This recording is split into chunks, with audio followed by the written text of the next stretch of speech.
What causes stress in your life? Is it your job, maybe your kids, your marriage, noisy neighbors, maybe when your hockey team doesn't win?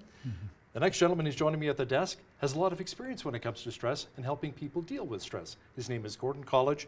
He's a certified life coach practitioner, marriage and family mediator. He's also a former instructor in family studies at Lethbridge Community College. Welcome to Bridge City News. Good, thank you very much. It's a pleasure to be here. Gord, you and I actually go back about 30 years. We worked together at a Vernon radio station like a lifetime ago, about 30 years ago. Incredible. Yeah, it is amazing, isn't it? And that's part of what I've lived my life to reduce my own stress is by choosing different careers. I've had 3 or 4 of them since I was in the broadcast business. And there's no stress at all Oh. in TV and radio news. Not at all, right? I mean, you could sit and watch television all day until you work for 5 hours, for 5 minutes, or whatever the length of time is. No, it's yes, it's amazing just what can cause us stress and set us off. How would you define stress? Stress, to define it, would be it's a multifaceted thing. That's why it's not a slick answer that I can give you, but in multifaceted, it could come from trying to open up a jar of pickled herring. It can come from trying to tear the hide off an orange. Could be somebody that left something on the carpet and you stepped on that Lego piece. Right. I've done that a few times. Okay. Yeah. It is, sometimes it's just pure life and living, but it's how we react and respond to those issues, how we learned to, and we can pursue that, because a lot of times we're just programmed, just conditioned to respond in certain ways, and that can add to our stress. So how would you differentiate then, Gord, between stress or maybe just being a little concerned about something? Well, I suppose it's in the longevity of it. For instance, some people, when they're just concerned, they may voice that concern. And that is the proper way. They need to express that concern to an individual that they trust and that can do something about it. See, we get, too many times it's the other way, and we end up getting cranky and upset over things we have absolutely no control over. A person could say, the wind, I just hate that wind that's blowing around here. The sun is in my eyes. And stuff like that, Sure, see? yeah. And that is just bellyache, right? And it's a useless conversation, and we should just work at getting rid of that method of expression, so that you've got an idea of being with certain people or coming into certain circumstances where you want to be able to have a positive encounter. See, sometimes it really gets us when people are not trying hard enough to make some changes in their life. So maybe we have to cut some of those toxic, negative people out of our lives who are causing us stress. Yeah. I'm not talking about family members, because your family's with you till the day you die, obviously. But maybe right. your circle of friends. Yeah. You need better friends, more of a support system. Yeah, and the way you can have fun experimenting with that is that you become very positive, conscious, positive. And so that you may walk into, if it's in a work setting or a classroom setting or wherever it is, you walk in there and say, I feel so good today. This is tremendous. Or look at that neat thing. And we stay in the positive.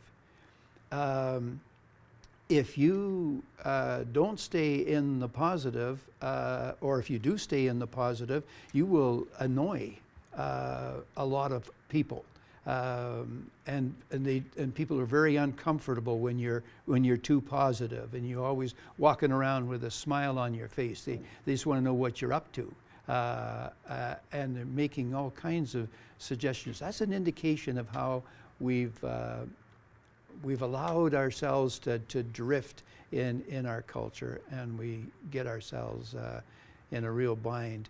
Another way sometimes is, you know how people say, "Hi, how are you?" And I think we need to answer that. But many times we go, "Yep, good." We don't say too much more. Why? Because that They person, just keep walking. Yeah, they keep walking because they know that if they, you see, and I have just feigned an injury. Sometimes I would, people say, "Well, Gord, how are you doing?" I said, "Oh, I am so glad you asked. I got a pain in my elbow and it goes up to my shoulder." And say, "That's nice." Yeah, and you watch them start to backpedal, Oh. and they'll, "Hey, we should get together." "Yeah, and we should get together. Maybe we could talk about this sometime." Right. They don't want any part of that, unless you've got a very unusual associate. So what happens is that we get ourselves in, and we get complaining, and we're just generally negative. And it can happen in the time it takes you to put your socks on in the morning, is that you can go from being pretty good to just frustrated, particularly if you got the sock sideways and something like that, and you just, you know, it's when we do the research on these areas, it becomes really, really important that we do something in the positive way and rid ourselves of that negative association. So life often throws us curveballs, Gord. How do we Yeah. deal with those curveballs that we can hit them out of the park? Yeah. Oh, that's a neat way of putting it. You know, perhaps it's still the same thing. It's how we react and respond to it. And again, some people internalize so that they just got that nasty phone call, or they just got something that's got them off their game plan. And so when that occurs, they'll take it in, and they brood on it, ruminate on it, go round and round and over. And each time they do that, they move closer to becoming quite irritated, quite upset, because it's coming through their fear. You know, you could take anger apart, and it's fear, hurt, frustration, and anxiety. And if we can nail those things down and find out what's at the root there, oftentimes when I'm sitting with people and just discussing their situation, you know, it just comes out that there's a deep-seated fear. And they become so upset with it because they've been brooding on it, that then you ask them, "Well, what can I do?" "Nothing." Yeah, nobody can do anything. So the irritation, the frustration, the bitter talk just really starts to get us. And you see, so we end up creating our own problem. Every time something changes, we experience a stress response or reaction. Now, some people say technology is very positive because it helps us in our daily lives, keeping in touch with our kids or grandkids, helps us at work. Technology, computers, the internet, our cell phones. Yeah. But they can also cause a little bit of stress as well, can't they, Oh, technology? absolutely. Because even for in the upper demographic, they're used to actually just a couple of channels of television, and so now they get punching with their, and they hit some button, and they're, you know, and then they have to phone the television company to reset it. Those things get it. We also, you know, in discovering people had a certain upbringing that the more buttons to push, the more things that can go wrong. Right. And so they stand back from it all, and trying to get Skype going, or doing face-to-face or something like that is such a challenge for people. You know, it's interesting, Gordon. I'm glad you brought that up, because I have a family member. I don't want to say who, but this family member bought a newer vehicle, and this family member covered up with tape a lot of the buttons and a lot of the Well, there you this go. person really didn't need on the Yep. vehicle. It's Yep. like, I've got my speedometer, I know where to put it in drive, where the radio is, the heater, that's all I want, right? Yeah, exactly. The same thing with a cell phone. we realized we had to get out of the flip phone. So then we go to the smartphone, and all the time, if you stand in a store listening to the exchanges between people and the clerks in there, they'll say something. I just want to be able to say hello on phone and just get my message. And oh, I like that texty thing. I like that. But my fat fingers, I can't get going here. See, so it's yin and yang, the way that we struggle sometimes with that. And again, it comes back to saying, all right, what really is getting to me, and what can I do about it? So much of it, Hal, has to do with our programming, the attitude that we have got, and how quickly we flare when something doesn't work the way we think. Because I'm not reading that whole book on the manual. That's right. You know, I'm not. Don't want to have anything to do with that. I just want to be able to do this and do that. And hello, and yes, and so. Yeah.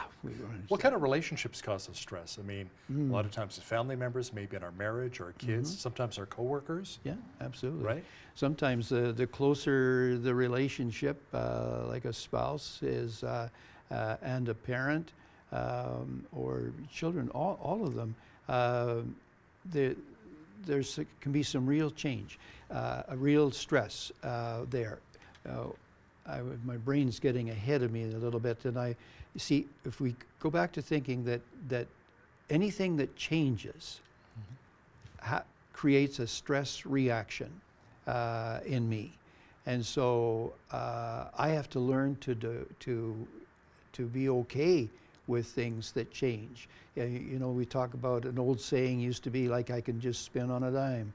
I can just wheel around and go this way. Sure. Okay, if this doesn't work, I've got 4 more where that idea came from. And those are very vibrant people, but man, they're not stress-free.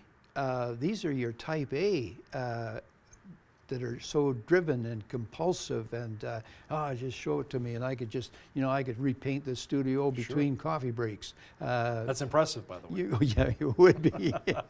But nothing holds them back. But with family, with spouse, children, they start changing. Change a hairstyle, change and challenge you a little bit why they can't wear that T-shirt. And back and forth it goes, and we sometimes are becoming increasingly inflexible now, and the more inflexible we become, the more stress that we put on ourselves and others. So Gord, bottom line is, how can we handle and deal with the stress that's best for us and our families? Maybe start meditating on God's word and in prayer. That would be an awesome beginning, because there are so many examples in Scripture of Christ didn't heal everybody. He didn't even stop to talk to everybody. And yet there are some people that they're just going out of their way to make sure everybody is done. They end up with either the Messiah complex, or you can have the Martha complex. And look at how fussed up those sisters got. And one in the kitchen and just getting everything done, and the other one lounging in the living room listening to the master, right? Those stories are just so fascinating and appropriate, that we can make all kinds of changes in how we behave. It is very much a behavioral problem. And we take a look at how I got this far. Like if I'm opening up a drawer and it doesn't come all the way open, what do? I keep pulling on it. Well, you put your foot into it, or maybe I your would shoulder do into it. anything, see, because, but I got a pretty good idea who messed that drawer up. and all of that is flashing through a person's brain in no time at all. Well, we call it inappropriate behavior or whatever, but it's just plain silly. It does no good. And people say, well, it's just the way I am. Yes, it's the way you are right now. But with conscious effort, you can change big time. You don't need to get flaring and upset, and if that piece of Lego in the carpet doesn't call for any attack on the child that might have dropped it in there. I mean, I really would love to see a cleanup in human behavior where people become a little more courteous, a little bit more kind. There's all kinds of good things that we can do without getting ourselves all fussed up and frustrated by everything that's going on. Absolutely. Gord Colledge, certified life coach, practitioner, marriage and family mediator. Thanks a lot for joining me here today in studio at Bridge City News. It's been a pleasure. On behalf of all of us here at BCN, I'm Hal Roberts. God bless and have a great night.